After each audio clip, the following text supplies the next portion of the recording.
So how do we detox? How do we get this stuff out of our body? So we have different biotransformation pathways.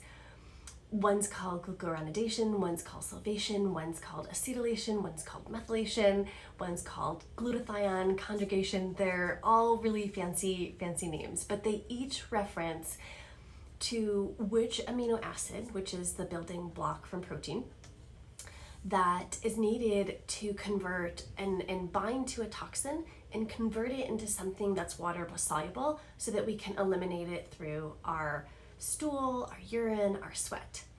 And these biotransformation pathways, they have two phases, and we call it phase 1 and phase 2. And actually, really, there's a phase 3 as well. But in phase 1, all the different toxins, the pollutants, the chemicals, our own hormones, our own transmitters, it's like a big funnel. And in phase 1, there's a slight change to the structure of the chemical, and it's doing this to make it available to go into what we call phase 2. And so once that chemical has the structure change, it can allow something to bind to it. So these are those amino acids that are so important. They'll bind to it so it can be eliminated. But when chemicals go through phase 1, they actually become much more reactive and much more inflammatory than how they started.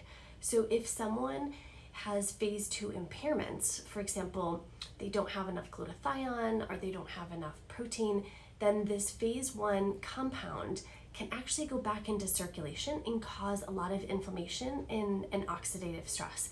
So it's really important for us to have both healthy phase 1 and phase 2 pathways. We want this funnel not just to dump everything into the top out of the funnel, but to actually get through phase 2 and get it out of our bodies. And we also know that there are some genetics that impact how effective we can clear toxins in certain pathways. So one common one that people are probably hearing more about is methylene tetrahydrofolate reductase polymorphism, which is the fancy name that we call it MTHFR.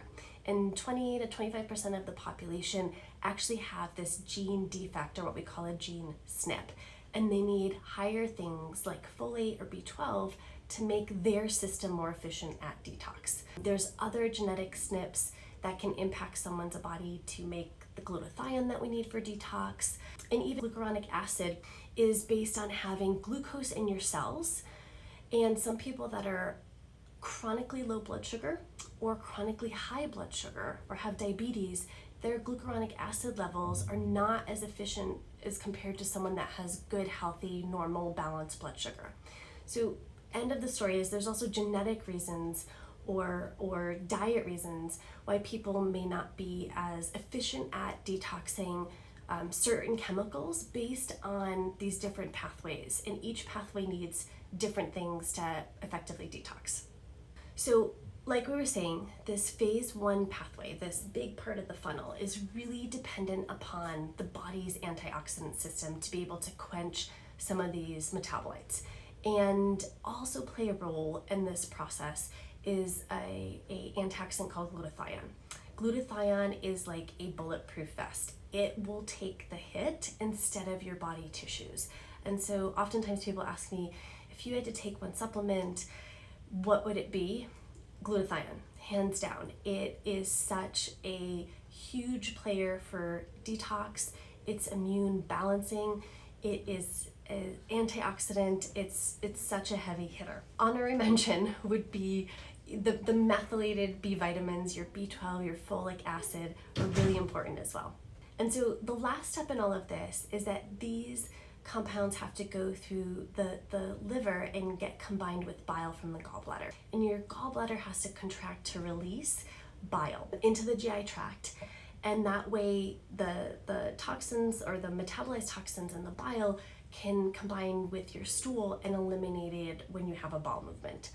So what's also really fascinating is that researchers have found that these phase 1 and phase 2 pathways that take place in the liver, they also take place in your microbiome, in your gut bacteria. So there's this thing called microbiome transformation, which is why that the bacteria species in our gut are so important. It's really important to have this healthy microbiome, and we really want a diversity of the bacteria as well so that it can help us detox. It can help us metabolize these different chemicals and toxins. So to recap how we detox, you have to have a really healthy phase 1, which is dependent on antioxidants, like our blueberries, our raspberries, our glutathiones.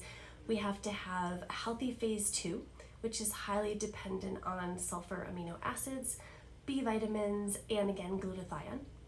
And then once we go through phase 2, you have to have healthy gallbladder function to bind to all that we've done and excrete it through the stool, or sometimes it's urine or sweat, which we'll talk about as well.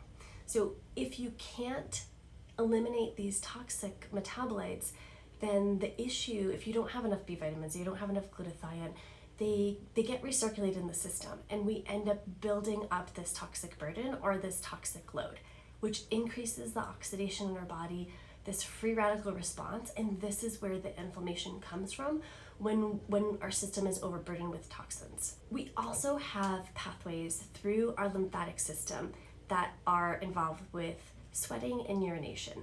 And our lymphatic system is really involved with taking toxic metabolites to the liver so that they can even just go through this whole process in the first place. But what's really important to remember is that the lymphatic system doesn't have a pump. So it's dependent on muscle control to move the lymph. So as muscles contract, these lymph nodes that are next to them, they contract and they move the lymph. And so in order to have healthy lymphatic function, you actually have to have movement. A sedentary lifestyle is not good for healthy lymphatic function. And then lastly, sweating. The skin is a secondary organ of detoxification. And when you exercise hard and you sweat, you will also release toxins through the skin.